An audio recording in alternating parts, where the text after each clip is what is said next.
Hi, it's Joe Berjowski here from Ripped Seniors. I'm age 64, and today I'm going to take you for a short tour of my home gym, tell you how I built it out, and also stick around to the end because I'm going to tell you what I would do differently if I was starting today.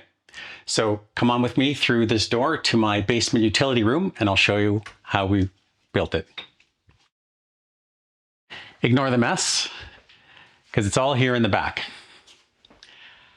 So I built the gym in a fairly small space. It's just 11 feet by 10 feet in the back of my utility room.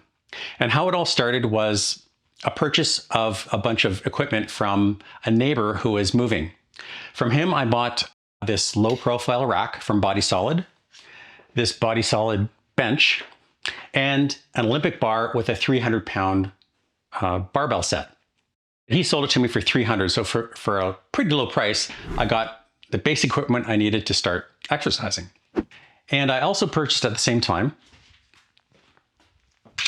an easy curl barbell that was compatible with the Olympic plates. So with this, I could do barbell curls and skull crusher, and that basically gave me everything I needed to get started with a pretty well-equipped gym. At the same time, I purchased a few dumbbells, starting with some light weights to help me with my shoulder work, and a few other exercises I wanted to do that you couldn't do with a barbell. And over time, slowly I accumulated a complete set. Now I've got everything from 10 pounds all the way up to 70 pounds. And one of the most helpful accessories I've purchased for my dumbbells are these little magnetic plate mates. I've got a set in 1¼ pounds and a set in 2½ pounds. And what they allow me to do is to effectively quadruple the number of dumbbells that I have. So for example, I can take a 20-pound dumbbell, 2 of these on, and now it's a 22.5-pound dumbbell. I can take a 20-pound dumbbell, put 2 of those on, and it's effectively a 25-pound dumbbell. And this is super helpful when you are moving up in the amount of weight that you're lifting. You want to move up in small increments, and these plates allow you to do that in small increments without having to buy a million dumbbells. And if you have a set of rubber dumbbells, you can also buy something similar that clips onto the handle of the dumbbell so that you can get the same small incremental weights. On the floor, I've got 4x6 rubber mats, pretty hefty. In case I drop a weight, it protects both the weight and the floor. And I find that having a mirror is really helpful so I can watch my form, make sure that I've got proper form when I'm exercising. And this mirror I had built by a local glass company, custom made, and it was really quite inexpensive. The trouble was moving it here. And as you can see, I broke 2 of the corners, moving it from the truck into the basement, but it still works just great. The next piece of equipment I acquired is the chin dip station. And I use this for pull-ups, chin-ups, dips, and leg raises.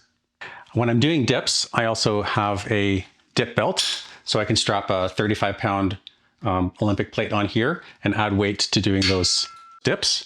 And I've also got a set of neoprene grips, and I use those when I'm doing chin-ups and pull-ups because they help protect my hands.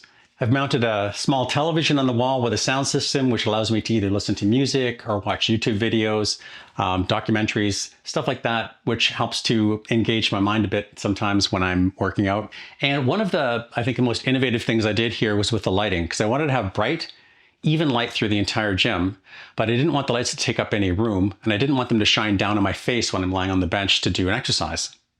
So what I did is I painted the ceiling white, and then I bought these long, very bright LED strips, and I install them so that they're pointing up at the ceiling, not down.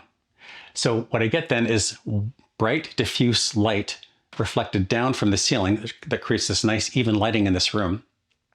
And when I'm laying down on the bench, I'm not getting bright lights beaming directly in my eyes.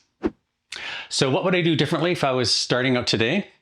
The first thing I would do is I would emphasize dumbbells over barbells, because I found over the years that I have stopped doing as many barbell exercises just because the things like a squat are injury prone. Barbell bench press is difficult, can be difficult on the shoulder joints, and I've replaced those with dumbbell exercises. So I'd emphasize dumbbells first. Also, I would buy the dumbbells used. You can always find them on Facebook Marketplace and other places like that. They're indestructible, they last forever, so it makes sense to buy them used from somebody who's not keeping the New Year's resolution and wants to get rid of them in February. The other thing I would do is I would probably not get a rack like this. Since I'm not doing squats, I'm not doing barbell bench press anymore, I think this space would be better used with a functional trainer with a weight stack. It takes up about the same amount of space, but it's much more versatile. Whereas today, I'm really only using the rack now for Romanian deadlift and inverted rows. So that's it. That's all the equipment that I use each week. That's what helps keep me strong at age 64. If you want to know exactly how I work out, I've got an ebook that you can download for free. There's a QR code right here. And I encourage you to download that and take a look at my 5-day split. Thanks for watching. I hope you found this little tour helpful. Please like the video and subscribe to Rip Senior so you don't miss an episode. Remember to stay strong, stay young, and I'll see you in the next one.